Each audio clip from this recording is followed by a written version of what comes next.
আচ্ছা, তুমি বিয়ারে সর্বোচ্চ কয়টা কিল করছো? 10টা, 20টা, 30টা? আমি যদি তোমাকে বলি একজনে বিয়ার ম্যাচের ভিতরে 183টা কিল করছে, এটা কি তুমি বিশ্বাস করবা? কিন্তু এটাই সত্য। আমাদের টন্ডে ভাই, সে কিন্তু একটা বিয়ার ম্যাচের ভিতরে 183টা কিল কইরা কিন্তু কইরা ফেলাইছে একটা ওয়ার্ল্ড রেকর্ড। আগে থেকেই বলি, এটা কিন্তু কোনো কাস্টম ম্যাচ ছিল না, একদম ফেয়ার একটা বিয়ার ম্যাচ ছিল। সম্পূর্ণ ভিডিওটা দেখলেই তোমরা সেটা বুঝতে পারবা। কিন্তু সেটা দেখার আগে তোমরা যারা এখনো তোমাদের নারুটো ভাইকে ফলো করো না, একটু কষ্ট করে ফলো করে ফ্যামিলির মেম্বার হয়ে যেও।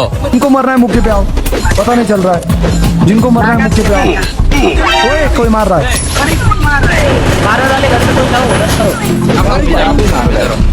ये 99 लेवल वाला वो है। मार दे रहा हूँ फिर मैं। फिर मार दे रहा हूँ। इधर आइए, आप लोगों को मारेगा ही। ये सबको मार दे रहा हूँ फिर। एक मिनट। 2 बंदे। कितने हो गए होंगे दोस्तों? कितने हो गए होंगे? जिन्होंने भी यहाँ पे सपोर्ट किया, हेल्प किया, उन सभी के लिए यार।